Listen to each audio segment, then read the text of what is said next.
नमस्कार दोस्तों।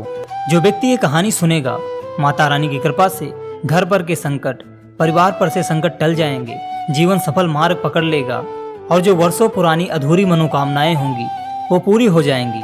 परंतु ध्यान रहे, कहानी को ध्यान पूर्वक सुनना, साथ ही पूरा जरूर सुनना, क्योंकि अधूरा पूजा पाठ और अधूरा ज्ञान इंसान को शैतान बनाता है। तो देर ना करते हुए कहानी की शुरुआत करते हैं। एक राजा था, उसके पास एक बहरूपिया आया। वह तरह तरह के स्वांग धारण किया करता था।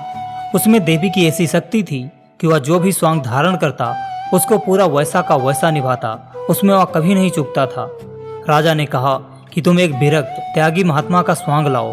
बहुरूपिये ने स्वीकार कर लिया। वह कुछ दिनों तक गुप्त रूप से रहा। जब दाढ़ी बढ़ गई तो वह साधु का स्वांग लेकर शहर में आया। वह सबके साथ संत की तरह बर्ताव करता, न किसी से राग रखता न द्वेष। भिक्षा में जो मिल जाए उसी में संतोष करता। लोगों को खूब अच्छी अच्छी बातें सुनाता। शहर में हल्ला मच गया कि बड़े विरक्त त्यागी महात्मा आए हैं। राजा ने मंत्री को भेजा कि जाकर देखो वही बहुरूपिया है या कोई और संत है। मंत्री ने जाकर देखा तो पहचान लिया कि यह तो वही बहुरूपिया है। राजा ने घोषणा की, हम संत के दर्शन को जाएंगे। राजा ने एक थाल में बहुत सी असरफियाँ भर ली और भेंट पूजा का सामान लेकर बड़े ठाट बाट से वहाँ गए। मंत्री तथा अन्य लोग भी साथ में थे। लोग कहने लगे कि ऐसे संत के दर्शन के लिए खुद राजा आए हैं। राजा उसके पास आया और असरफियों से भरा थाल उसके सामने रखा। संत ने असरफी, रुपया अथवा कपड़ा आदि कुछ भी नहीं लिया और शिव शिव कहते हुए उठकर वहां से चल दिया। लोग कहने लगे कि अच्छा सत्संग होता था, पर राजा को पता नहीं क्या सूझी कि सत्संग में बाधा लगा दी। दूसरे दिन वह बहुरूपिया अपने असली रूप में राजा के सामने आया और बोला कि अन्नदाता, इनाम मिल जाता तो ठीक होता। राजा ने पूछा कि क्या तुम्हारे मन में है कि मैं इतने रुपए इनाम में दूंगा? वह बोला कि आप अपनी मर्जी से जो देंगे उसी में मैं राजी हो जाऊंगा। राजा बोला, तू मूर्ख है, मैंने इतनी सारी असरफियाँ तुम्हारे सामने रखी पर तुमने उनको छोड़ दिया। वह बोला, अन्नदाता, मैं साधु का स्वांग लिया था, फिर मैं वह काम कैसे कर सकता था जिससे साधु के स्वांग को बट्टा लग जाए। अगर मैं रुपयों पर मोहित हो जाता तो मेरा स्वांग बिगड़ जाता और भगवती माता भी नाराज हो जाती। राजा बहुत प्रसन्न हुआ कि यह बात तो ठीक कहता है। राजा ने उसको बहुत सा इनाम दिया। एक दिन राजा ने बहुरूपिये से कहा कि तुम सिंह का स्वांग लाओ। वह बोला कि अन्नदाता, मैं स्वांग पूरा करता हूँ, उसमें चूकता नहीं हूँ, इसलिए आप मेरे से सिंह के स्वांग के लिए ना कहें, यह स्वांग खतरनाक है। राजा ने कहा कि हम तो सिंह का स्वांग ही देखना चाहते हैं। बहुरूपिये ने कहा, अगर कोई नुकसान हो जाए तो पहले ही मेरा गुनाह माफ़ कर दें, नहीं तो कोई दूसरा स्वांग लाने की आज्ञा दें। राजा ने कहा, हम पहले से ही तुम्हारा गुनाह माफ़ करते हैं, तुम सिंह का स्वांग लाओ। बहुरूपिया सिंह की खाल पहनकर सिंहावलोकन करता हुआ इधर उधर देखता हुआ आया। राजा का लड़का वहाँ खेल रहा था। वह खेलते खेलते वहाँ आया और सिंह बने हुए बहुरूपिये के पीछे लकड़ी मार दी। सिंह ने दहाड़ लगाते हुए चट से उस लड़के को मार दिया। राजा को बड़ा दुख हुआ कि यह कैसा स्वांग है कि मेरा लड़का मर गया।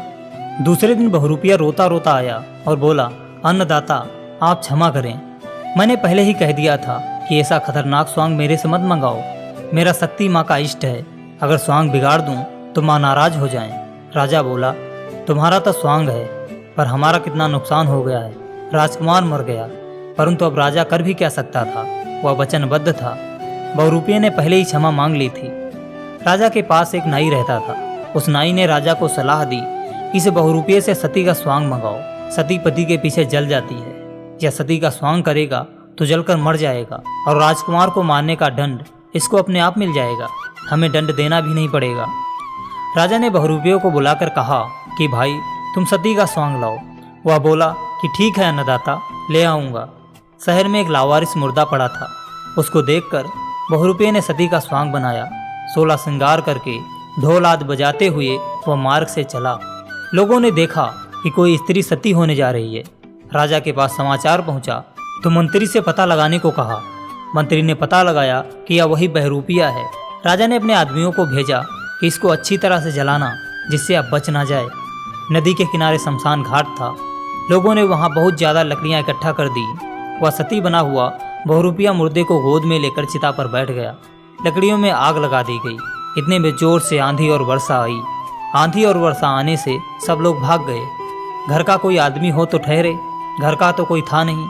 वर्षा से आग बुझ गई और नदी के बेग आने से लकड़ियां बह गईं।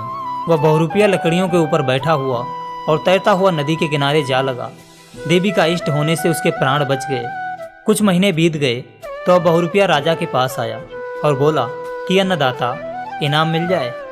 राजा उसको देखकर चकरा गया और बोला, अरे तू तो जलकर मर गया था ना।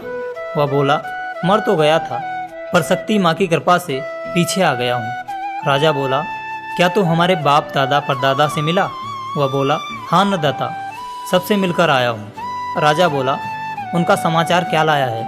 बहुरूपिया बोला, समाचार तो खुशी का है, पर उन सबकी हजामत और नाखून बहुत बड़े हुए हैं, इसलिए उन्होंने घर के नाई को बुलाया है। राजा बोला, नाई वहाँ जाएगा कैसे?